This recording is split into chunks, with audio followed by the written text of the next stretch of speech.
Inter Miami picked up another point on the road in the midweek action. But once again, there was a feeling from within that two more were left out there for the taking. Hello, everybody. You are listening to Miami Total Football Radio, the number one and most listened to podcast on all things Inter Miami. We provide you the latest news, updates, analysis, opinions, inside information, general punditry, and much more. We also go by the name of Miami Total Football Radio, and we have been listened to in more than 50 countries. Man, every time I say Miami Total Football Radio and I roll the R's, it just gives me a really good feeling, a really good sensation. You guys should try it at home if you haven't already. And you might want to, because at some point, if we have you listeners on as guests, we're going to ask you to roll your R's, and you can't do as poorly as our special guest Larry Henry did on the last pod. Shout out to Larry Henry, a good and longtime friend and colleague. My name is Franco Panizo. I am one of your usual co-hosts on this podcast. Joining me is one of the other usual co-hosts. No, it is not Steve El Primo Brenner. He is not in the house today, but returning after one pod absence is Jose Armando, a.k.a. Cinco, a.k.a. Island Jose. Jose, how are you doing? Please tell me that everything in your household with Andrea Llanes is fine after last week's podcast. Everything's okay. I'm happy to be back. Happy to be back. Everything is fine She didn't at put you in home. timeout? There's no truth to the rumor she put you in timeout after disagreeing with her last week? No, no, no. We talked about it briefly, and we came to an agreement. We came to an agreement, so not a big deal. But I'm happy to be back. I missed the midweek pod, so yeah, it's we're getting closer and closer to another home game for Inter Miami. It's gonna be my first experience back in the locker room Yeah, you this missed it. You weekend. missed it on I on. missed it last week, yes. So I'm very excited about that, going back into the locker room, something that hasn't happened since the pandemic for me, of course. So yeah, I'm just very excited, just because you have that sense of you see something on the field, and then you know for sure you're gonna have an answer or an opportunity to ask, at least after the game. So it's exciting. It's exciting, an exciting part of the job. So, but it all starts here with Miami Total Football Radio. How about Hey, okay, I like it. that? Jose, I've never heard you say it before. There you go. You see, but All right. doesn't it give you a feeling? Doesn't it give you like a yeah, let's go, let's go. Yeah, yeah, absolutely, Nice, absolutely. I needed to try it. So very there you nice, go. very nice. Let's get this going. You passed with flying colors, my friend, as I thought you would. But by the way, I was I had questions as to whether the locker room would be full, would be open. And it was, We were able to go in there off to the side and ask a few questions to a few players. Spoke to Leonardo Campana, asked him about the World Cup controversy that Ecuador is mired in right now. So it was a step back to normalcy. Obviously, it's been 2 years, 2 seasons since the pandemic that we have not been in locker rooms. So It was it, the first time for an Inter Miami home game, it was right? it was the first time I think ever for Inter Miami, because they did not do it during the first two games of their, well, definitely not the first game. I didn't attend the second game at DC United in 2020. I did attend the one at LA against LAFC in 2020. So that one, they did not open the locker room. It was all outside. But anyway, this was the first time, I think, in the team's short history that they opened the locker room. And we were able to speak to the players, which was good. Now, you said you get an opportunity to get some questions answered that you see on the field. That's not always the case, because sometimes players leave early. By the time media gets in there, some players may have already exited, so you don't always necessarily get the opportunity, but you have more of an opportunity, right, than if you are in a press conference setting. So definitely a plus, and definitely something for you to look forward to this weekend when Inter Miami plays the New York Red Bulls. Now, we have that game to talk about. We have this last game against the Philadelphia Union to talk about. And we also have a friendly in the cards for Inter Miami to talk about against a European power. Yes, FC Barcelona is coming back to South Florida to take on the Herons in July. We will discuss what that means. And of course, at the end, we will have our Q&A session. Of course, that preview of the New York Red Bulls game will come with a very special guest, so stay tuned for that in the second segment. But, Jose, we have plenty to talk about. Let's get to it. All right, Jose, before we jump into the X's and O's and analyze this midweek matchup against the Philadelphia Union for Inter Miami, let's talk about Thursday morning's biggest news, which was Inter Miami will host FC Barcelona in a friendly on July 19th at Drive Pink Stadium at 7:30 p.m. This will be the first time Inter Miami hosts a summer friendly that fans can attend and purchase tickets for. It's the second one overall after the Universitario friendly that was played this past winter, which Inter Miami won in a very lopsided manner. So, what was your reaction to the news, first of all? What did you think about the news that Inter Miami would play Barcelona? Well, I think it's exciting. It's a lot of fun. I think it's probably the first time that Barcelona comes to South Florida, and they will face a team from the region and not, another European powerhouse or Chivas de Guadalajara like they did it before. They had been here before, of course, but I think this is the first time that, they come to South Florida and they're actually going to be facing a team with a fan base here in Fort Lauderdale, Miami. You know what I mean?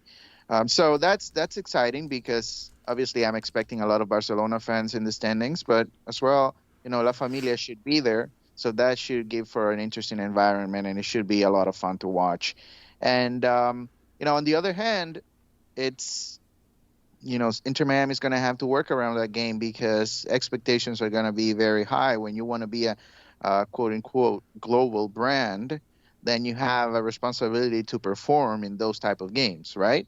And so to do that, you're going to have to sacrifice some of the MLS action before or after the Barcelona friendly. So that's something to look out for. Obviously, that's on field. That's his job to manage the squad in a way that friendly is not affecting you in the teams in the games that really, really matter. But overall, just very exciting and looking forward to a fun night at Drive Pink, and I'm sure we're going to have a full stadium. I'm sure 19,000 seats is not going to be enough for Barcelona to come to town. So, yeah, it should be a lot of fun. I expect it to sell out very, very quickly once tickets do go on sale. Now, there's a couple things I want to touch on here. And let's start with what you said about it should be a festive night. It's a friendly, but we expect a sold-out crowd. At least we do, you and I.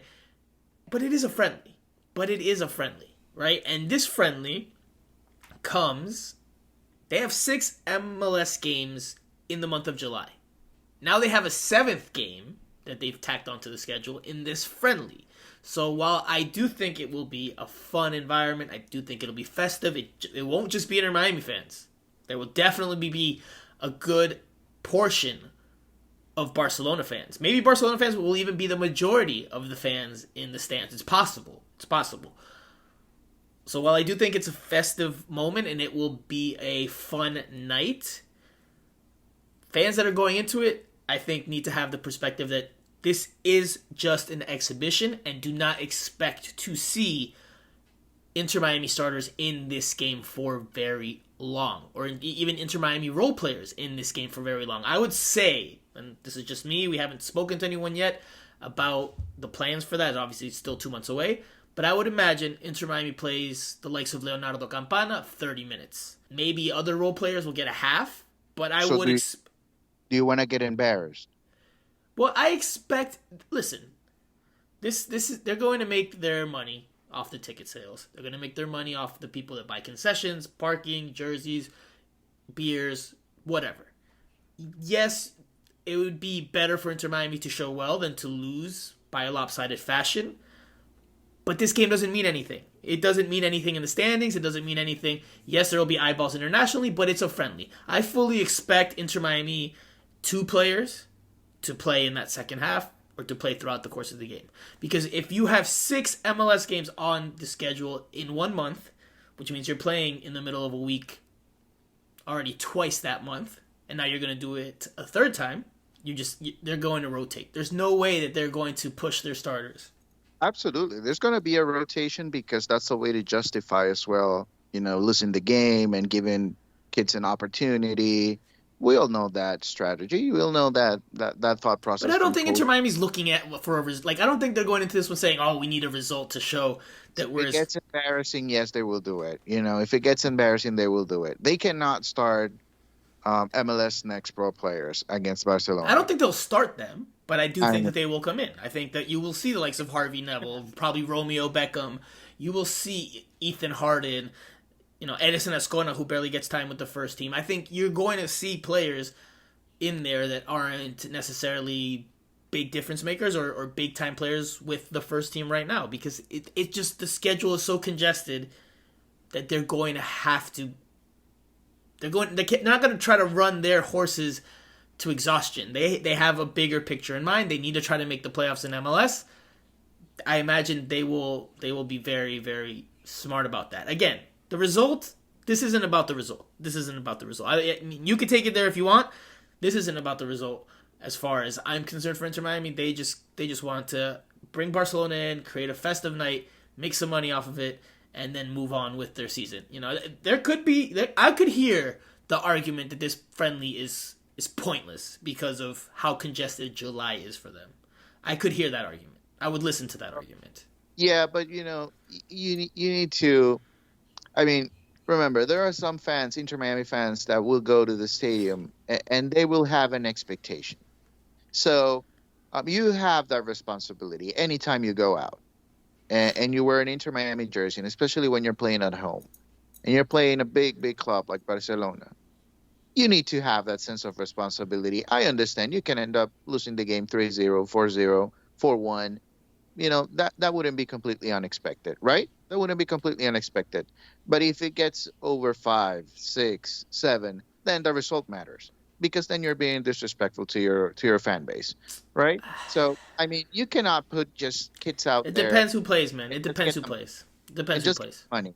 Don't think about the money. Don't just think about the money. But that's what this is. That's what this is. That's what this is. This is a mid-season friendly against a European power that's in preseason.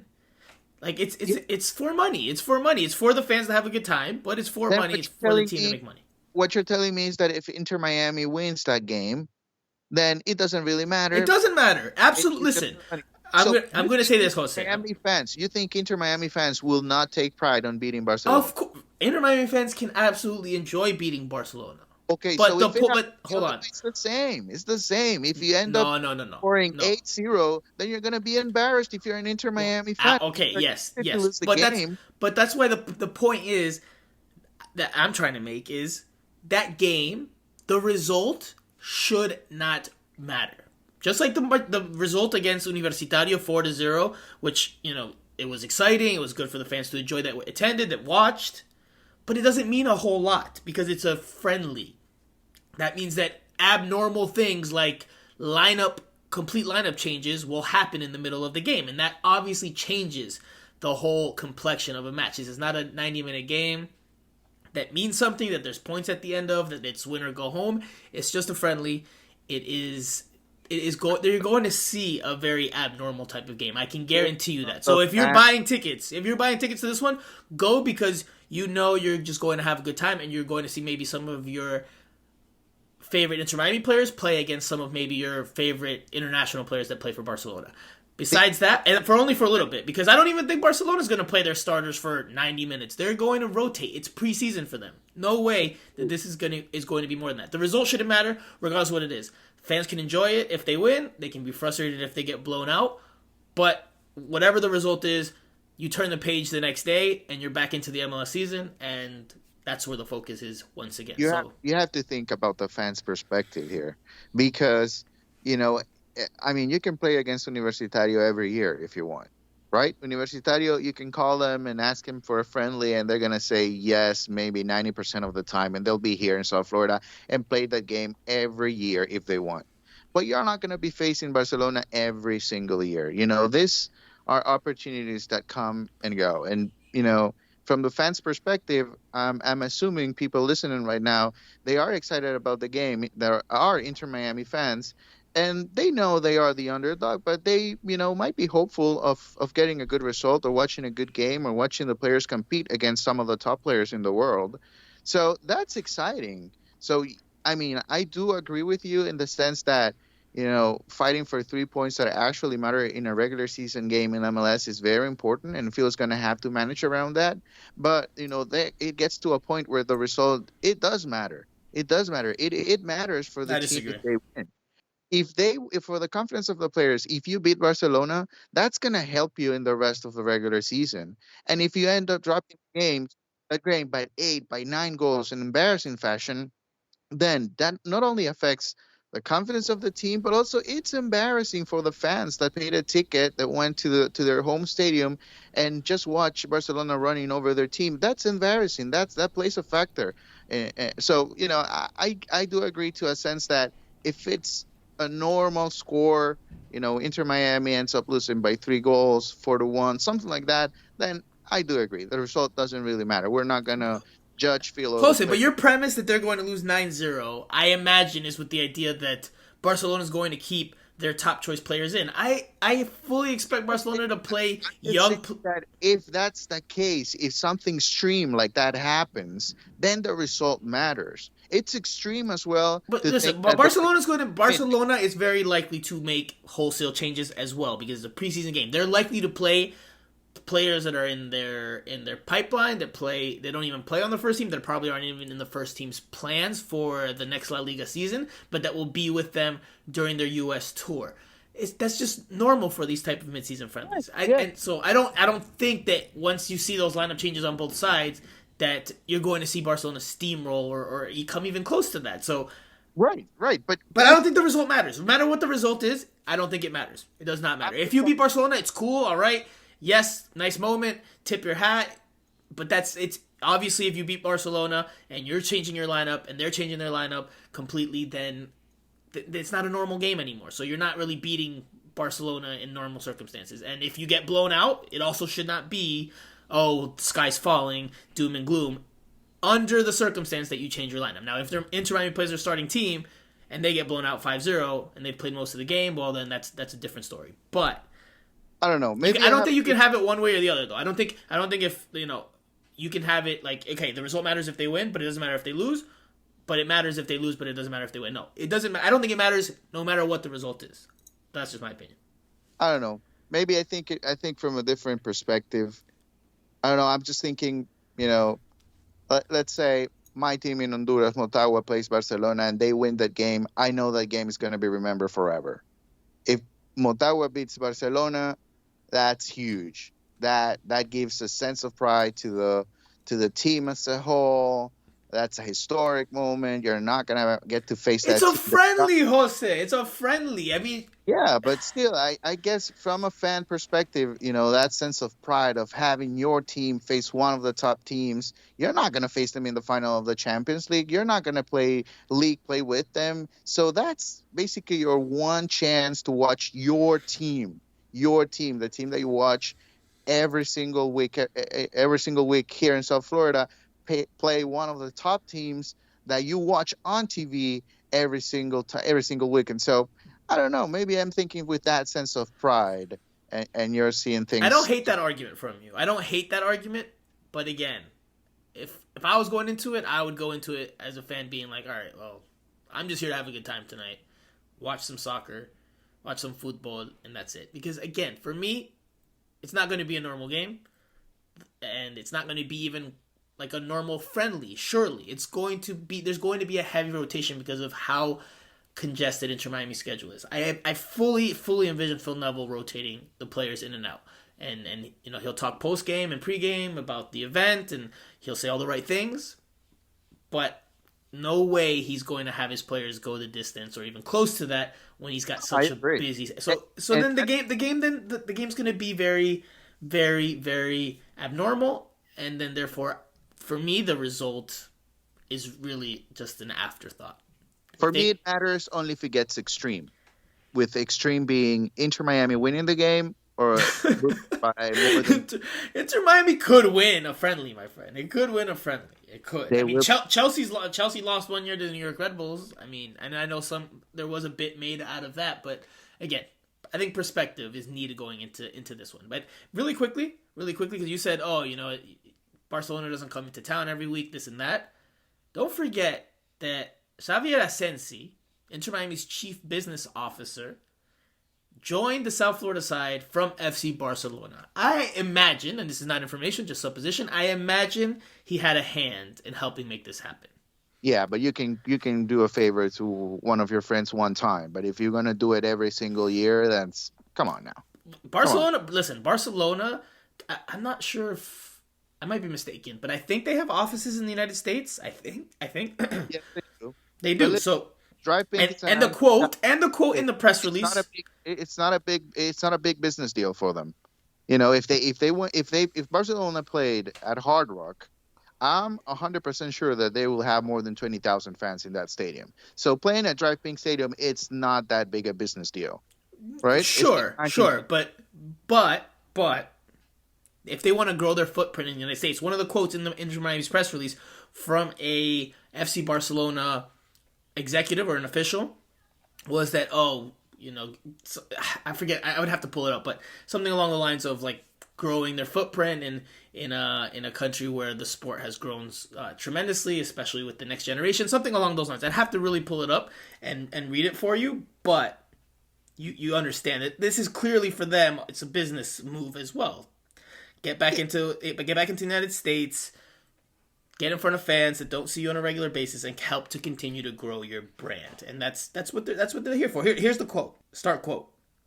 We are proud to return to the United States and play these 2 games in a country that is strategic for us, as it is a territory where we have a large fan base and where football has experienced great growth in recent years, especially among the new generations, said FC Barcelona Vice President Marketing Area Juli Guiu. This visit will allow us to get closer to our fans, share with them our values and our Barcelona feeling, and it will be an opportunity for them to enjoy our team on the pitch. So clearly it's all focused on Barcelona. It's not like, oh, well, we're looking forward to the competition against Inter Miami. There was nothing of that in there. It's purely a marketing strategy for them, as well as from the sporting side, a run out for their preseason. But let's just leave it there. We will have more time to talk about it when it gets closer in July. Let's switch gears to the game that did matter for points. That was Wednesday night against the Philadelphia Union. Inter Miami picked up a point against one of the top teams in the Eastern Conference. No goals in this one, though there were some chances on both sides. This was the lineup Phil Neville went with. He gave rest to a couple of regular starters. So Drake Callender in goal. Your backline from right to left, Victor Ulloa, Damian Lowe, Ryan Saylor, and Christopher McVeigh. Your midfield trio, Gregory as the 6, Gene Mota ahead of him, and Bryce Duke as well. Indiana Vasilev on the right wing, Robert Taylor on the opposite side, and Leonardo Campana at the number 9. Jose, jump right into it. What was your analysis from this one? What did you take away from this game? I think you take away the point because I think it's a good result. You're playing one of the top teams. You had your chances. Playing on the road, of course, you need to score. You need to be as effective as possible to get 3 points. They were not able to do that. I don't think they're not there. Inter Miami is not that team that will go on the road and take advantage of 80% of the opportunities they have in a game, especially on the road. They might develop into that later on, but it's not the case right now. So you take the point, you give credit as well to Drake Callender. I think he had a very good game. Nothing spectacular out of the ordinary, but every time you needed him, he What? Whoa. Nothing? Excuse me, sir. Yeah. I disagree tremendously. Those were not tremendous saves. Those were not saves that you're going to. My jaw. I know the listeners can't see me. My jaw just dropped. No, those are not saves that you're. The first 2 saves he had, or 2 of the first saves he had in this game were very big saves. Were huge saves. Yeah, they were important for the game for you to get the point. They were very important. Oh, so you're gonna hate my question later on in the pod. Yes, I already know. You already you named Campana the South Beach Major. Hold on. of you Hey, by that the way, I've been meaning to talk to you sure about you're that. about to give out Winwood to Drake Callender in just a few minutes. So Well, it's not a stay bad tuned. idea. But no, hold on. Speaking The of that, overreaction train is coming. no, no, no. Speaking of that, it's funny you bring that up because I've been meaning to talk to you about that. And I think, some listeners are curious to hear your thoughts as well. Way, way long ago, when we first started having discussions about Campana and the start of his form, you were like, oh, well, he's not going to keep this up and this and that, this and that. And guess what? He has, by and large, kept it up to this point. So, there you go. For There. how many more games? So now Oh, see, you're still doubting. He still hasn't convinced you with the performances he's put forth. it's impossible for you to ask Campana to keep playing at the level that he started this run with for too long. My thing was managing expectations with Campana because when he stops scoring, we're not going to have to go crazy on him. Oh, you're not a good player anymore. Never get too high, never get too low thing here. You know, Says Campana, the guy that just said if Inter Miami loses 8-0 to FC Barcelona, then it's going to be what? the end, kingdom Embarrassing. come. I said it's going to be embarrassing, but it's not going to be the end of the world. It's going to be embarrassing. You have to, if against Barcelona, that's the one thing you have to accomplish. Not lose by more than 6 goals. That's the thing. They'll lose Like, by that's 6 goals. Okay, check. All right, I got you. All right, let's six let's goals. let's go back to this game. Let's go back to this game.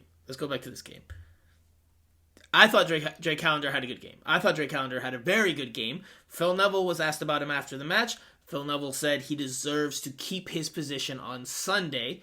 Sounds like Drake Callender will start again as Nick Marsman continues to return or get closer to a return to full health.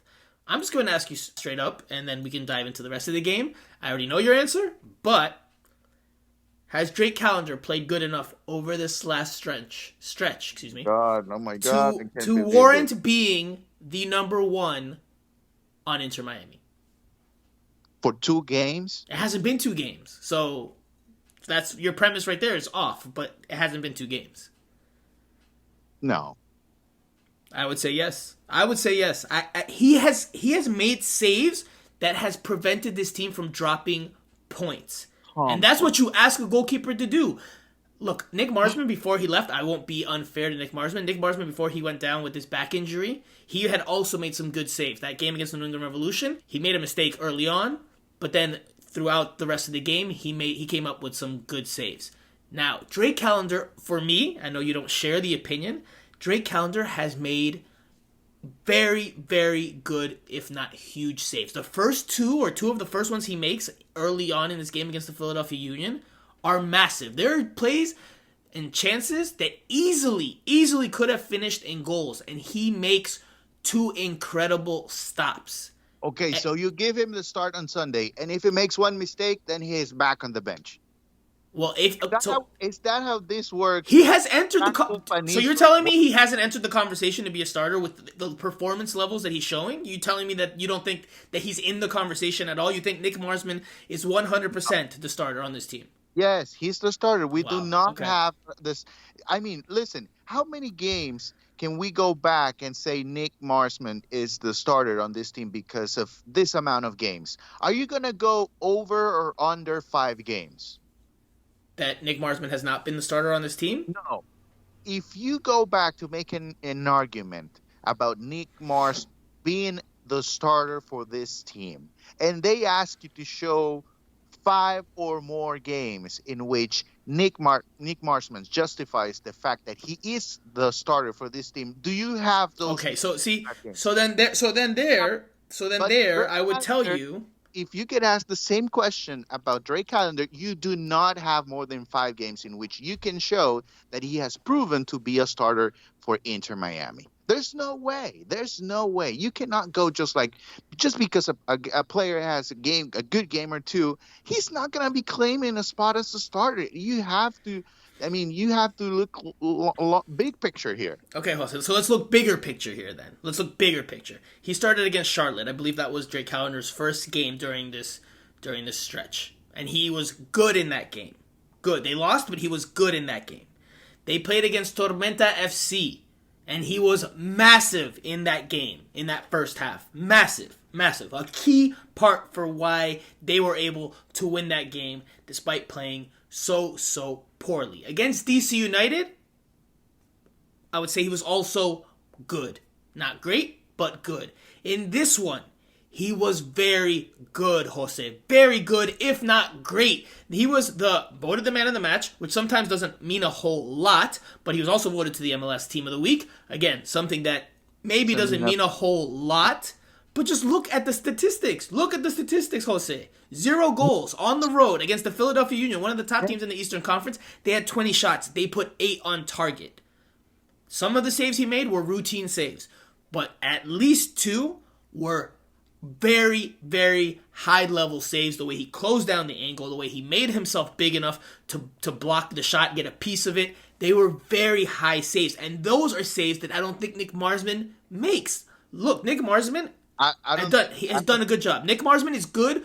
Nick Marsman is better with his feet than Drake Callender. Drake Callender actually had a very big blooper that could have resulted in a goal against the Union because he misplayed a pass that he was trying to make in the 18-yard box. So, hands down, Nick Marsman with the ball at his feet is better than Drake Callender right now. But listen, I would listen to the argument that Drake Callender is a better shot stopper than Nick Marsman. That's my analysis. It's unfair to measure players that way. It's unfair. It's just unfair. And especially goalkeepers. Because they are exposed most of the time. Right? So, it is especially unfair to goalkeepers. I don't think Drake Callender will be happy if the conversation was the other way around. Because, I mean, if we go back to what Nick Marsman has been able to do for Inter Miami, at times, it has been, equally as good as what we saw from Drake Callender. I don't agree. I don't agree with that. I don't agree with that. I think he's been good with his feet. I think he's come up with some good saves. But there's been times where I've seen Nick Marsman give up goals where I'm like, he wasn't the best there. Se la comió, as we would say in Spanish, which would mean he ate that one, which doesn't really translate, but it's it's like a big mistake. You're trying to look for mistakes from Nick Marsman's, but remember what we saw in preseason from Drake Callender. And you weren't on the pod, Jose. You weren't on the pod. Yes, I did not like that. And I actually heard, and I talked to Drake Callender about that on the podcast that I believe you missed. I interviewed Drake Callender here on Miami Total Football Radio, and we talked about that because I had heard he got chewed out after making those 2 mistakes against CF Montreal in that preseason game that only you, I, and Andrea were in attendance for. He made 2 mistakes late on. This is the first time you're hearing about this. He made 2 mistakes late on as Inter Miami was leading 1-0. Both of those mistakes led to goals. Montreal won that friendly and that preseason match late. They won it 2-1. Drake Callender, after that game, from what I had heard, and he confirmed it to me, got an earful from the coaching staff. And he decided this could be something that breaks me, or this could be something that makes me, for lack of a better phrase. I'm just paraphrasing what he said. And his reaction to that has allowed him to play at this level. His reaction to that moment. He said it wasn't a good moment at the time, but with some more time passing, he was like, hey, maybe this was the moment I needed to really open my eyes and realize what kind of player I want to be. Do I want to be a player that dwells on that and completely loses his place? Don't forget that after that, not long after that mistake, CJ Dos Santos, the 4th string goalkeeper on Inter Miami, was signed. That could have been something that brings down a player's confidence completely after making those mistakes and then seeing another player in his position brought in. But Drake Callender has responded very, very well. I have been very, very impressed, and this is not 2 games. He has played well. He also played very well, I didn't mention it, against Miami FC. He was also an MVP candidate in that game. He made critical saves to keep Inter Miami in it, which they won late. So he's doing his job to the absolute best. He's keeping them in games that, from the run of play, they don't even deserve to be in. I think he's absolutely in the conversation. I absolutely think Phil Neville is absolutely thinking long and hard about which way he goes once Nick Marsman is healthy and available. This is a good problem to have when you have 2 goalkeepers that are potential number 1s. I think Drake Callender's in the conversation. Well, listen, I think for now, I'm not going to say he's not going to be a good goalkeeper in the future. I'm not saying he's not a good goalkeeper right now. But for me, for him to get the starter spot in Inter Miami, he needs to perform at a high level for just a little bit longer. He's a very good backup right now, and I think that's great. That's great for Inter Miami. That's something that's good. But for him to become a starter, he's gonna have to do a little bit more. Okay, that's fine. I mean, I think he's passed with flying colors this run of games that he's had. I think he's passed with flying colors. I don't recall any major mistakes that have led to goals from his part. Nick Marsman in his last start did make a mistake. It's one mistake. Not going to crucify or make him out to be the villain, because he has been good as well. But there is a term in American sports called Wally Pipt. If you don't know it, it essentially means when one player, and there's more history to it, but it's a baseball reference. So when one player who was a starter goes out with an injury and his backup comes in and plays so well that the starter loses his position. I think Drake Callender is making a case for that. I'll just leave it there. He's probably going to start again on Sunday if he has another very good performance. I don't know if that's enough to convince you, Jose. I don't know how many more games he would have to play at a high level to convince you. But in order for him to do that, he would have to continue playing, I imagine. So, but you're saying you would start Nick Marsman as soon as he's healthy and ready to go. As soon as he comes back, he's the starter in this team, and he should get that spot. I mean, he has done a lot. He has done a lot over, the past 2 seasons. So I think there's no question in my mind. There's no question. I think Drake Callender, it's an up and coming goalkeeper, but I think Nick Marsman right now, he's the starter for Inter Miami. Okay. And listen, I'm not here saying Drake Callender will never make a mistake and will never be at fault for a goal. It's bound to happen, but right now with the way he's playing, he's in incredible form. Incredible form. I would say, and I asked him this in the press conference on Wednesday, he stopped short of saying it. He did not say it. He didn't answer the question directly. But of his young career, this is the best form of his young career. 100%. 100%. Now let's move on to the other side of the field, because this game did end up scoreless. Yes, in part due to Drake Callender's incredible stops at the back against the Union, but also Inter Miami's failure to finish up top in the final third. They only put 2 shots on target out of their 9. One hit the post from Leonardo Campana in the first half. Jose, what did you see from Inter Miami's attack in this one? Because this is one of the games where, yeah, the stats don't paint the prettiest of pictures. Only 2 shots on target out of 9. But Inter Miami had some good looks in this one, and they just were not able to put them on target that you would expect them to. Bryce Duke in the second half, he had a very good look. Yes, with his less preferred left foot, but he puts it over the crossbar. You would still expect them to do better on that opportunity. So what do you think of the attack from Inter Miami in this game against the Union? Well, I think I touched on it a little bit early on. Yeah, I think that's probably the next step for Inter Miami, especially on the road. They have to know how to take advantage of opportunities. I do believe they have the quality. I really like that move from Duke inside the box. I mean, that was a great move. Unfortunately, he wasn't able to finish, but it was a great move for him inside the box. I think it comes with time. It comes with time. It's not the same when you go on the road. At home, it seems like, and this is something that I don't know if I have mentioned before in the pod, but it seems like players are very comfortable now at Drive Pink, which is something that I did not see last year. This year, it seems like players really enjoy playing at Drive Pink Stadium, and playing at the comfort of Drive Pink. It's completely different than playing on the road, different conditions. So I think that's the next step. I wouldn't judge them for the game against Philly, because you're facing a top team as well, and you have to concentrate on a defensive effort. It would have been nice if they would have scored a goal. Maybe they would end up with 3 points. But I think overall that's just the next step for this team. And right now, I think we just have to think about the point on the road, and that's good enough. With that point, by the way, Philadelphia became the top team in the Eastern Conference again, while Inter Miami moved out of 13th place and into 12th. So, again, not a terrible result, though Inter Miami does need to start picking up 3 points. However, against this level of opponent, it's not the worst result in the world.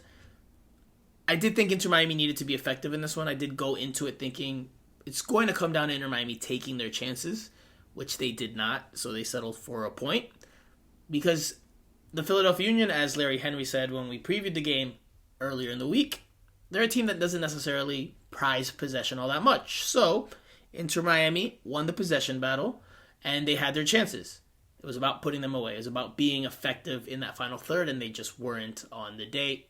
Big reason why they weren't able to take those 3 points. And it would have been massive 3 points against one of the top teams in the Eastern Conference, a direct opponent for one of those playoff spots. I thought, to dive into a little bit more, I thought the wing play left a lot to be desired. Not the best game from Indiana Vassilev, and not the best game from Robert Taylor. He did not really replicate what we saw from him against DC United. Now, they obviously were a bit more limited because they didn't have those marauding, overlapping runs from their fullbacks, because you had two players out of position filling the right and left back spots. Victor Ulloa on the right, Christopher McVeigh on the left. So that obviously limits you in terms of the space you have in the attacking half and in the final third. So I think that played a part in it, of course. It took away some width and some unpredictability from Inter Miami. But I do have to note, Victor Ulloa and Christopher McVeigh held up by and large, playing out of position, something that was in question ahead of the match when the lineups came out. So Phil Neville put in Victor Ulloa, and Victor Ulloa got the job done, as did Christopher McVeigh on that left back spot. Though, again, could not get up and provide much into the attack. Now, very quickly, Jose, because we're now at we're a third of the way through the MLS season. 12 games in for Inter Miami. They're in 12th place. 3 wins, 3 draws, 6 losses for a total of 12 points. Do you know how many starts Ariel Lassiter has in that stretch? How many?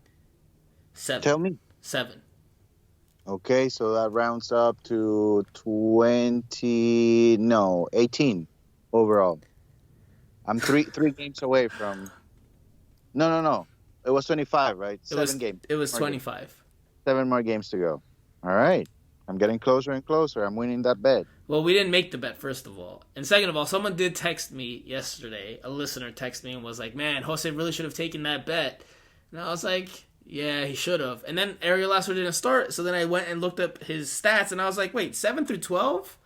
I mean, if you go through the rest of the season, he might not make it. He probably will. He probably will, especially since Inter Miami's playing in the Open Cup and they've made a deeper run. But hey, it's not fully determined he's going to get 25. And no, we're not counting preseason. No, everyone I've spoken to says that shouldn't count. Whether they say it to you or not, but they. Well, it's the deal that we made between the two of us. No, we didn't. No, and we didn't make a bet because you didn't accept the terms. You did not make the terms. You and me. It doesn't really matter what everybody else said. I mean, it doesn't matter because we said it to our face. But it's okay. It's okay. We're not gonna go back to that. No, because preseason doesn't count. Terms. You're accepting that you were on the wrong on Natty Lassiter, so it's gonna be good. It's gonna be good. No worries. Hey, if he gets there, I will say, look, you got me in terms of the, because it's a gentleman's bet now. It's a gentleman's bet. I already got you. You said it in the press box. You said it that you were wrong. We're not doing this again. We'll leave it for the end of the year. I just wanted to bring it up to let you know the Ariel Lassiter start meter, or just let you know where we were, or the start counter. Last thing I want to touch on from this game, and it's something I touched on with El Primo on the last podcast. It was one of the bigger talking points, and I would like to hear your thoughts on. What do you think about this midfield trio that Phil Neville has discovered and has, I don't want to say settled on, but that he has gone with as of late? Gregory as the 6, Jean Mota as the 8, the link between the back and the front, and then Bryce Duke serving as an 8, but tasked with a little bit more of the playmaking functions. So you could call him a hybrid between an 8 and a 10 there in that midfield 3. What are your thoughts on that midfield quickly? I like it. I think no, it's a good read on the coaching staff. I thought about this, but I did not have Bryce Duke starting. I thought of maybe Edison Ascona getting that spot. Obviously, that hasn't worked out, but I always thought that might be, something that could be beneficial to the team, because I knew that Gregory and Mota, they have to start. I mean, there's no way around it. I think Gregory is comfortable in that position. Mota, I'm not 100% sure. I'm not 100% sure. But I think he's still doing a good job. I think the three of them have been able to give some consistency to the team in the middle, and they know their roles. And I like what I see from them. But again, it's we don't have a lot to go through when it comes to matches and minutes between the three of them. So, but it's a good start. I think it's a good start. I said this on the pod earlier in the week. I'll say it again, but I won't dive too much into it because I'll just be repeating myself. This is the best midfield Inter Miami has. This is the best in terms of the balance, and I think this is the one that they will go with for much of the rest of the year, given what we're seeing right now. I do think Jean Mota needs to pick it up. I do think he needs to step up and give a little bit more. I think of the three during this recent stretch, he's probably been the one that's had the lower performance levels of the three. He gives you effort, though. He gives you effort, but you need more than that. You need more than that. This team needs more than that. He has 12 games played, 12 games started, 0 goals, 1 assist. Now I don't know if that was a secondary assist. I'd have to go. Oh no, that was the corner kick. The corner kick to Damian Lowe against DC United. There you go, right off the top of the noggin. So it was not even from the run of play. So from the run of play, yes, he gives you effort. He does move the ball forward and connect passes and help with that, but you need a little bit more. A little bit more if you're Inter Miami, because again, I do think that this midfield is probably the best you can get from this side, but there needs to be more in order for this team to really take that next step. I think Bryce Duke has played well in the time he's had. He scored a goal. He has helped set up other goals. So, but it's not about the stats, Franco. Let's be honest. It's not about the stats. Because if we go about the stats, then it's not working because Inter Miami is not in a playoff spot. It's not. It's not. It's not about stats. It's about how the team is developing into something that might be successful in the future. How they have established Campana as a 9, how they have Damian Lowe as a leader in the back. McVeigh is getting comfortable as well. And now they're finding positions for these 3 players in the middle in which you can see potential of that developing. Because if we go through stats, I mean, it's going to be disappointing for everybody. It's going to be disappointing. Well, they have to pick it up in the stat department. That's not the only thing they have to do, but they have to pick it up there in order to help Inter Miami. Stats and the team in last place. It's no. See, you cannot. Now you're being extreme because if they start getting assists or goals, that helps raise Inter Miami's chance of winning games. If Bryce Duke scores that chance he has against the Philadelphia Union, they very well could have won that game. So if they start producing more, that helps Inter Miami's cause tremendously. That's not all they have to do, but if they can add that to the game, then that helps Inter Miami 100%. I think that's more for a well-established team. I think that's for another team. Some other teams in the league, yeah, you might be able to look into stats, to add a little bit here, a little bit there, because of the individual performance. But I think for Inter Miami right now, it's collectively. It's collectively. And I think the middle, I mean, I can enjoy watching the middle for Inter Miami now. As, in well, that's what I told El Primo. This midfield is the best balanced, and it has the most football because Bryce Duke, man, some of the passes he plays, the creative flicks, the technique he has, it's something Inter Miami was missing without him in that midfield 3. Something that they struggled. Now with him in there, and I think he's been a big part of why they've looked better as of late. Now they have a little more football to them. Now they have a little more soccer, a little more ideas. They're a little bit more dangerous. Don't forget that goal, and we're going to the last weekend against DC United, the one that would have made it, would have been the 3rd goal for Inter Miami that Ariel Lassiter scores on before he's rolled offside. That comes from a pass from Bryce Duke, played it in behind into the space. So they're a little bit more dangerous and a little bit more soccer savvy with him in there. So let's leave it there unless you have something else you want to add. Nope, I'm good.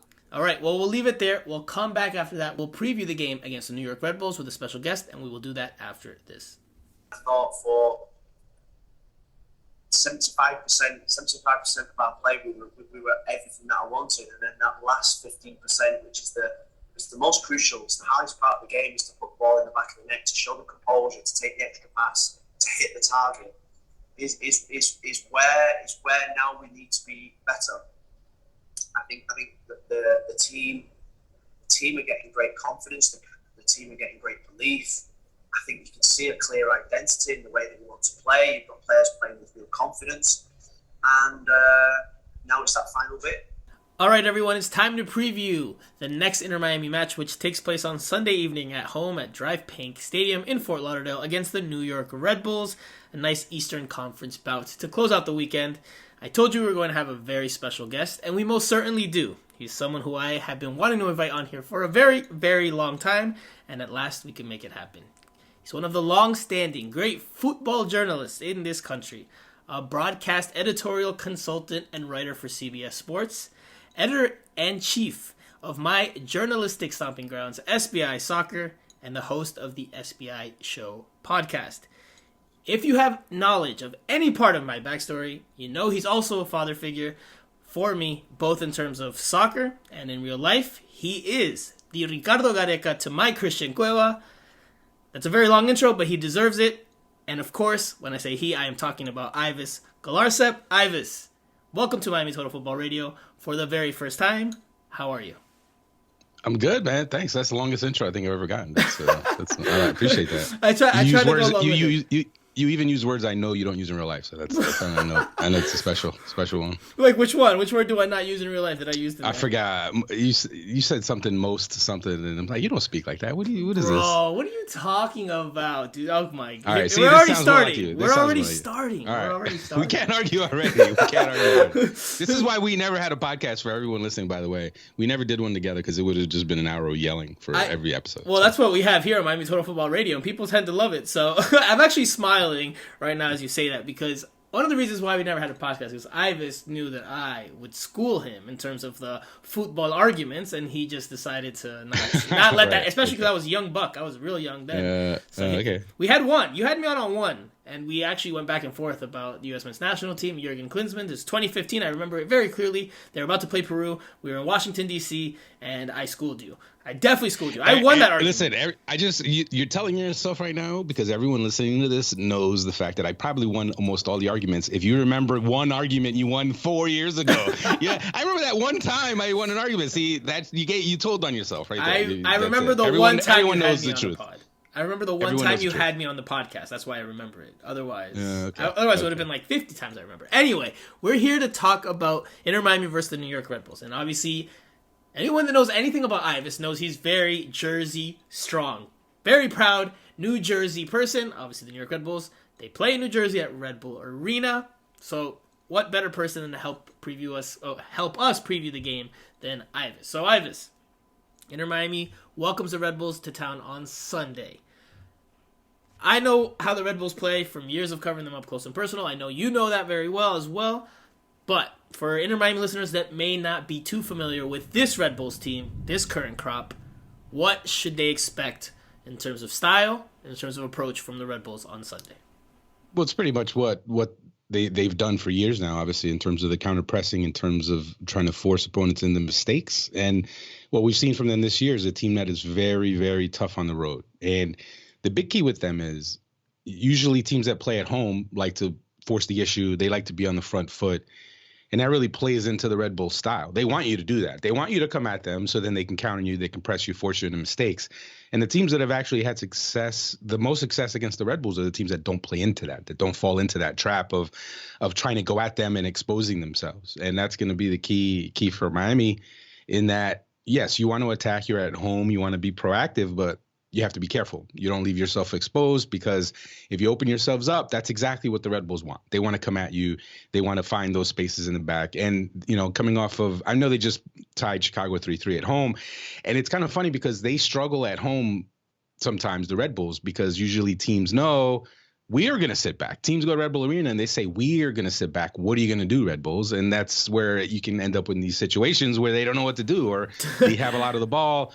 I remember the FC Dallas played them. And FC Dallas has, they have a pretty good attack. But Nico Estevez, he knew. He's like, I'm going to go there. I'm going to let them have the ball. Let's see them figure it out. And they couldn't. Two teams that don't want the ball. Two teams that don't want the ball fighting not to have the ball. So that's what it comes down to. And a lot of times you get coaches who have these egos that are like, you know what, I don't care. I'm going to attack them anyway. And especially when they're at home. And that's why the Red Bulls are undefeated at home this year. I mean, undefeated on the road this year, and perfect. They were was it 5 wins in a row on the road before? I think they finally had that streak snapped by Philly in the draw.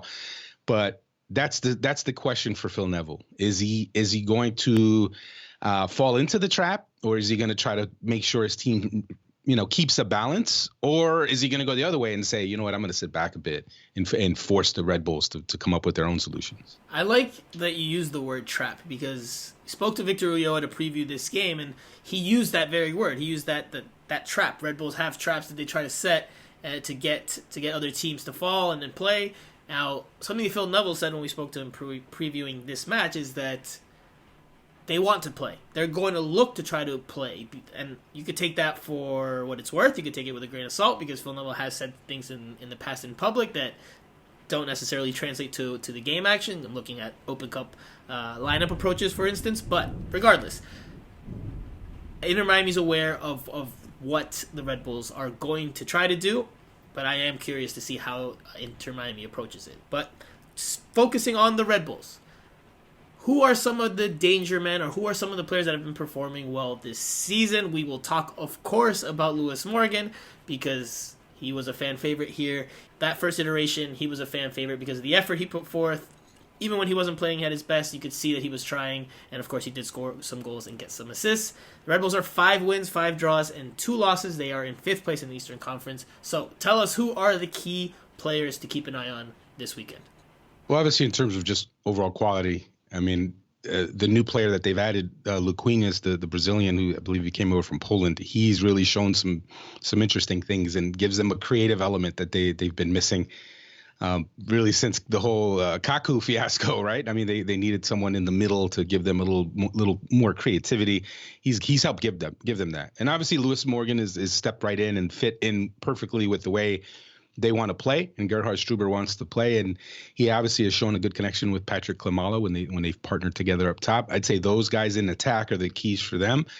But obviously defensively, the things they can do defensively is the key to their success. And having Aaron Long back from the torn Achilles that he suffered last year, that's really been the key, because last year they had to learn how to play without Aaron Long, and they actually did figure that out in some ways.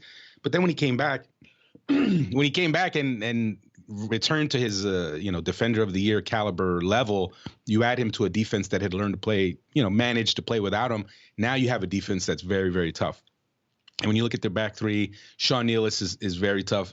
Long and Nealis are going to be a handful for your guy, Campana, who obviously has been, crushing it for Miami. So that matchup wise, I think that Miami's a good matchup for the Red Bulls because of that. Because where you can really get at the Red Bulls is if you have a creative midfielder who can unlock a defense. And Miami, do you guys really have that? Does Miami really have someone that you could say is like elite level? Well, he's not elite. Inter Miami doesn't have that's elite. What I'm saying. But Bryce Duke has been put into that midfield as of late. He's given the team more football, more soccer, and I think he's like a 10-8 hybrid. I think that's how Inter Miami looks at him. So he has shown a little bit more creativity that can help give other players like Campana. In this last game, Vasilev had a very clear look against the Union in the 4th minute that he didn't put away off of a pass from Duke. So I wouldn't say he's elite, but he has shown some good signs there. It's a good matchup because Duke is a talented young creative player, and the Red Bulls have some good young central midfielders. Frankie Amaya, for me, has taken a step forward. Everyone obviously knew he was a number 1 pick in Cincinnati, and he did, he was good from year one, but on that team that was so terrible, it was hard to really show what he can do. But I think now in his second year with the Red Bulls, Amaya is really kind of taking a step forward, and he can really control the midfield. So I think he is going to be someone who's going to cause some issues for Duke. I think that's a matchup that's going to definitely be one to watch. definitely going to be an interesting one. Now, talk to me about Lewis Morgan a little bit. What have you seen from him this year? He obviously had that game against Toronto FC. I don't remember if it was week 2, maybe week 2. Memory could be a little off there, but he scored a first half hat-trick. Very video game-esque of him there. How has he looked so far in the red and white of the New York Red Bulls? No, he's been a great signing, for sure. I think he fit right in. There's always the questions about how a player will fit into the Red Bull system in terms of not just obviously, he has attacking qualities, but will he give you the work rate? Because there's no players who don't put in the work. Everyone on the field for the Red Bulls has to give you the defensive contribution. And obviously the Red Bulls did their homework. I'm sure they looked at his profile, they looked at his stats, and they realized, look, this is a guy who isn't afraid to put in work and will press when we need him, will be great on the counter. And that's really where he's kind of dangerous is in transition. When the Red Bulls do force those turnovers, he can be so quick to get into the dangerous positions. And, we've seen that. Obviously he had the hat trick against TFC. That was one thing. But most recently he did score a goal in the 3-3 against the Fire on the weekend. He's got 2 goals in his last 4 matches. So he does give you some quality out there. And they definitely look to feed him. They look to feed him because they know he can take people on, and they know he can provide service. So he's definitely become kind of one of the busiest guys in the attack for them. I'm curious to see the reception he gets from Inter Miami fans. This is the first time that there will be someone that's obviously spent some time here over those first 2 years that's coming back that made a real impact over the course of those struggling first 2 campaigns. So this year, 11 starts in his 11 appearances for the Red Bulls in MLS play, 5 goals, 2 assists. So pretty healthy return so far from Lewis Morgan. He's off to a good start there in life in the next chapter of his MLS career. Ives, what will be the key to the game? I think you touched on it a little bit when you touched on the styles of the Red Bulls and Inter Miami, but what will be the key for the Red Bulls in this one if they want to come out with a result? What will they look to do? Again, probably a bit of a similar question to the first one, but just what can we expect will be the key for New York on Sunday? Well, number one, obviously keeping tabs on Campana. I mean, he's healthy, right? He's playing. Yes. So I mean, he's the key to the attack for Miami. And when you talk about Long and Sean Nealis has come a long way. He definitely has improved. I mean, I don't think he's on Aaron Long's level, but he's someone who's a good matchup. Usually he plays centrally. You get Long on the left. But with a player like Campana, maybe we'll see more of Aaron Long on him. Whoever it is, Campana's got to be. They have to contain him. They contain him, and it leaves Miami with a lot fewer options in the attack. So that's number one. And number two, just forcing the turnovers that they force in midfield. And as you mentioned, someone like Duke who has the talent, but he's young, and he's someone who he can fall for some of those traps in midfield. So that if he does that, the Red Bulls are going to make them pay, no question. Because I'm not sold on the Miami defense, and maybe it's better than it used to be, but it's still not an elite defense. So the Red Bulls definitely have the weapons in attack to burn you on the counter, and I definitely think they can do that.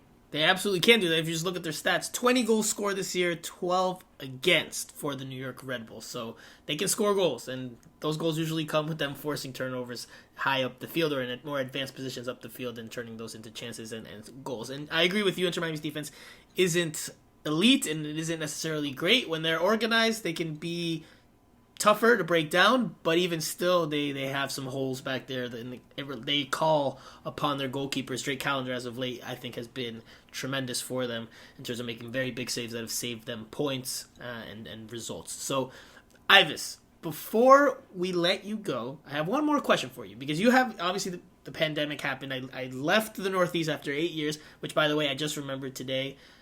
You inviting me, I was very sad my first couple of months in New Jersey, leaving home, my first time away from home, and you inviting me for the Memorial Day barbecue at your house, which I thank you for. Very appreciative of the time and the effort and everything you've done for me, professionally and personally. I was reminiscing on that today. But you haven't had a chance to come down here yet because of the pandemic. You haven't been able to come to Drive Pink Stadium and see what they've done to the place.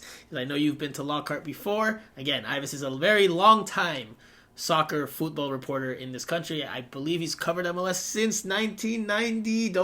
Don't hate me if I get this wrong, because I know it. 97. 99. 99. Close, Fuck. I knew. No, I had 99, and I was like, no. I think he missed all but the first season. And I was No, like, no. ah. I was still in college. I was finishing college in 97. 99 was in my head. I promise. It was 99 or 97. Right. And I was like, I gotta go. I was like, I gotta go 97 because if I get it wrong, at least I go over, not under. Then it looks better. But Ives, what do you think? What are your thoughts on Inter Miami as a franchise, as a start to life in MLS? Obviously, I was covering them at first for you and for SBI Soccer. And we had plenty of conversations about the team, and you gave me your thoughts. But bigger picture, 2 years and some change, your thoughts on Inter Miami? Well, I think obviously they did a lot of things wrong in the beginning, just in terms of where they put the team together, some of the rules they broke. I don't know how much you want to get into that. Yeah, stuff, you can get into it. Some of the things they did in terms of building a squad, and I think they learned some lessons from that, and I think they've gotten better. You bring in someone like Chris Henderson, who obviously has a good track record in the league. And I think just looking at whether it's some of the draft picks they've made, them improving in terms of their academy and hopefully starting to bring in some talent from that pipeline. I think they are coming along now. Yeah, they're kind of right now where you would have hoped they would have been, a couple of years back. But I think they are headed in the right direction. But it's tough. It's tough because you have such a competitive league right now. 28 teams. Some of the new teams are, we look at in Austin and how they've really, the first year they had their growing pains, but they are rolling right now. And obviously they have the support there and things are going very well there. So as far as Miami goes, I think they have everything there to be a success, but they are still kind of cleaning up the mess of the early years, which were obviously disappointing and they got a lot of things wrong. But I do think if with some of the people they have in place now, they're headed in the right direction. Am I sold on Phil Neville being the guy? I don't know about that, but in terms of their front office, in terms of the people running the show there now, I have a feeling, I get a better feeling that, they're headed in a better direction now. And for the record, I actually had booked my flight and was going to be at the Miami LA Galaxy game right before the pandemic hit. I don't know if you remember that. Yeah. I had booked that. That was the opening game of the 2020 season, I think it was, and that game was going to be at that stadium, and I was like ready to rock and had my flight booked. I was all set. We would have been partying it up down there, and then the pandemic went nuts, and that was it, and I had to cancel. But yeah I'm definitely looking. I will be down there in the next few months. That you can count on that. Well, yeah, we need you to come out here, make an appearance. There's definitely some people that want to see you, so get down here, including myself. I definitely need to see you. I haven't seen you since what? MLS Cup 20. No, I saw you MLS Cup 20. Was it Columbus? No, that's Columbus. 2020. Sorry, 2020. MLS Cup 2020. I saw you MLS Cup 2020 with Inspector Gadget. Nice. Yeah, was that Seattle? That was in Columbus. Columbus beating Seattle. Oh, right. I'm thinking of 2019. Your memory's getting faulty, old man. Well, I've been to every MLS Cup since 2002, so they all blur together a little bit. Humble brag. Okay. I know. Ives, before we let you go, I have to ask you to do something that we ask all our guests to do. Okay. You're on Miami Total Football Radio, but since it's in South Florida, and you actually helped me come up with the name, so actually that's something for listeners. I actually forgot about that. I've never even brought that up. Ives helped me come up with the name. And you were the reason why we went with Miami Total Football Radio, because we needed something that could be said in Spanish. And as a result of that, we now have a very common thing on the show where we have the guests say in Spanish, Miami Total Football Radio, with the R's rolled and everything. And listen, don't feel any pressure. Don't feel any pressure. No, Larry was on earlier this week. He mentioned that, and he was the absolute worst one. Oh, well, come on. That's not really. Okay, I do need to point something out to you, though. So if you're having people say this in Spanish, right? Yes. So they should say it in the Spanish structure, because it should be Miami Futbol Total Radio. Like, it'd be the football first, right? In Spanish. Dude, don't get all semantics on me here. Weren't you the one? Saying. Weren't you the one that started this podcast saying, "Oh, you don't talk like that"? Just say Miami Total Football Radio. Stop trying to procrastinate and avoid potential humiliation. Miami. What? I don't. All right, I'm not gonna dish your podcast, but I'm like, all right, let me see if I can get it right. Miami. So say it one more time, and I'll say it in English. Or in I want to hear you say it. Say it in Spanish. I have to say it in Spanish, right? Yes. So in Spanish, Miami Total Futbol Radio. First of all, I would never say Miami. I would always say Miami. I don't care. Because that's just how I say it. All right. Okay. Miami, total. See, that's why it's weird to me. It's because I'm used to like football total. He's choking. Football He's total. choking. All right. Miami, total, football, radio. Hey, there was not much rolling of the R's there. It was very faint rolling. I kept it light. I'm not trying to be a pretender like some people. So. Not you. You're real. You're a real one. So there you go. There we go. That's Ives Galarcep. Ladies and gentlemen, Ives, thank you so very much for coming on, and I'm glad we were able to talk some football. You're such a busy man these days; can't even message you on G-Chat. I'll have a little more time in the summer now. I'll have a little more time in the summer. My TV work is going to lighten up a bit in the next month or so, so I'm sure we'll be able to catch up. See what happens when you're a TV star? You just don't have time for your people anymore. You forget. I'm behind the scenes. I work behind the scenes. For those who don't know, I work at CBS Sports on their soccer properties behind the scenes. I'm not on camera, but. Briefly. He makes appearances left and right. He's always like, they had a video with Jenny Chu coming. Bro, you're that was my one time. That was my one time getting on air. I see pictures of you behind the scenes posted all the time. Stop it.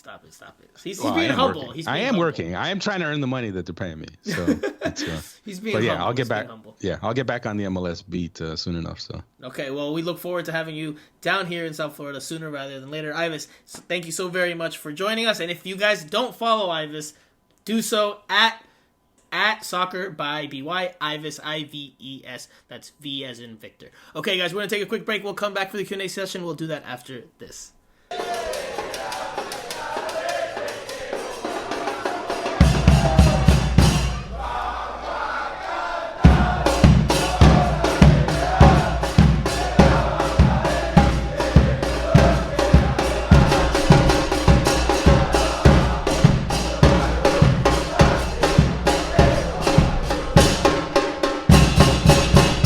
Okay, Jose, Q&A time. You ready? I'm ready. Let's do it. My favorite part. First question comes from Wario64, our friend Bernie. Great question. Love the question. I don't know if you will, Jose.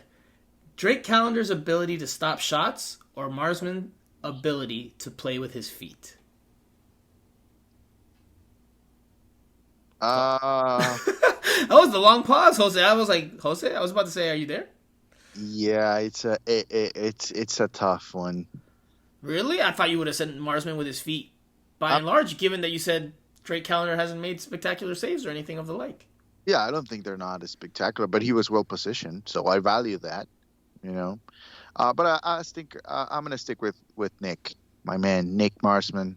Welcome to Island Jose's Kingdom. Jose's Kingdom. Nick and Jose. But yeah, I'm gonna stick with my guy, so I'm gonna go with Nick. But that's not the question. The question wasn't who you like better. It's Drake Callender's ability to stop shots or Nick Marsman's ability to play with his feet. Which one do you rate higher? Well, that's what I'm saying. Okay, so Marsman's ability to play with his feet.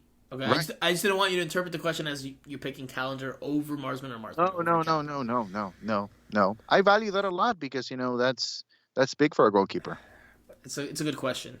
I'm going to contradict myself here, but just because it's been proven over a longer time, I would say Marsman's ability to play with his feet. But if Drake can keep that up, what he's shown in this recent window or this recent stretch, I would change my vote. I would absolutely change my vote. And again, why I think he is in the conversation to be number one and why he very well could be number one going forward is because he's the hot hand. And he has shown nothing to say that this isn't going to continue by and large. But we will see how his next performances go. Next question comes from Roberto Rivadeneira. Is there a clause that prevents Lewis Morgan from playing against Inter Miami? No, I do not believe that there is. So Inter Miami is out of luck on Sunday. Lewis Morgan can play and likely will play, and I'm sure he'll be plenty motivated against his former team. Will he celebrate when he scores? That's the question. Will he celebrate? Ooh, that's a good question. That is a good question.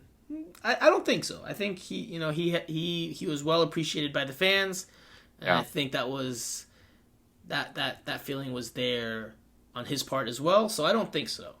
Maybe he'll throw a fist or something of the like, but I don't think he'll go running around the field and darting across to midfield in euphoria. So I think this would be, that figure, that type of player that, will deserve, I don't know if an ovation, but, some sort of recognition from the fans. I think there was a good relationship there, especially through the first year, of course.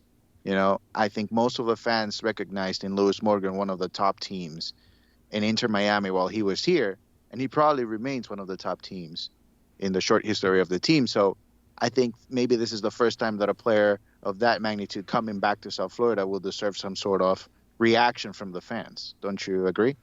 yeah, I was like trying to rattle through my brain there, and I don't recall anyone coming back and getting not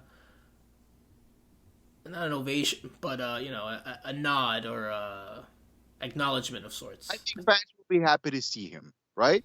Yeah, And of course. I mean, he was one of the players on a very poor team that consistently put in the effort, that consistently showed that he was trying to make things happen even when he wasn't playing at his best. So, he showed heart, did create some goals, and so I think the fans appreciated that by and large. Yeah. I think it's fair to think that, and if I'm not mistaken, he played every single game while he was here, right? He didn't miss one game with Inter Miami. I believe that is correct. Yeah. So I mean, I believe I don't think there's nobody else that could come back and will have, that sentiment within La Familia to just give him a hand, or it's nice to see you, something like that, So I guess we'll see what the reaction is from the fans over the weekend. That's another thing to look at. you are right. He did start in every single game that he played in before he was traded to the New York Red Bulls. So he started every game in the franchise history over the first 2 seasons. And he had 7 goals and 12 assists in that stretch. So, yeah, pretty solid haul, pretty solid production from a winger that was used a lot as a wing back in 2021. So we'll see. We'll see how it goes on Sunday. Jose, final question. And this one I will let you answer first. Okay. What did Emerson do to piss off Phil so much that he's largely become an 80th minute substitute?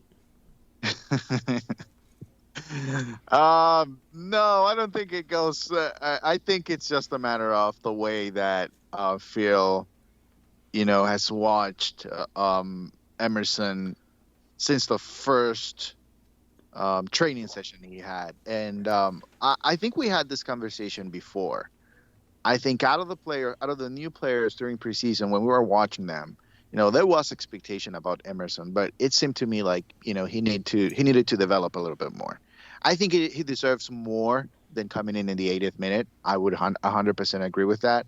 I think with his pace, and I think with Inter Miami not being one of the top teams, they don't have a lot of responsibilities. They're not expected to win every single game, so you can risk things a little bit more. But I think it's a matter of Emerson, proving to Phil that he actually deserves to get more minutes. I think this is a similar scenario with Drake Callender and Leo Campana. If he's able to show in back-to-back games that, with him playing 20, 25 minutes and he can play an impact in the game, I think we're going to see that 20, 25 minutes, a little bit more than what he's used to. But, it's going to be a tough task right now because from what I hear from Phil every single time he gets asked about Emerson, and that happens often, I get the same reaction. He's just not convinced that Emerson is a player that should be a starter in this team. So I think it's all on Emerson right now. He needs to perform. I would say that I think, and Phil has been candid about it, they view Emerson Rodriguez as a longer-term project. I know you and I, when we've spoken about it, you haven't necessarily agreed that should be the case, that you think he should be in the lineup a little bit more often, should be getting more looks, longer looks, because he was playing in Colombia and Millonarios. You can correct me if I'm wrong. I believe that's what you said, yes? Okay. Yeah, that's what I've said. Okay, just want to make sure I'm not misrepresenting your conversations with me. I think he is a project. I don't know if he's a long-term project, maybe a medium-term project or a middle-term project, because when he has played, this season, he hasn't shown enough. He's had moments with the ball where he's been exciting and dynamic, and he has that flair about him that can lift you off your seat, but he just still hasn't shown enough. Can you remember one play where he created some danger in the final third, Jose? No. Listeners, No. has he scored a goal? Has he delivered an assist? He's an attacking player.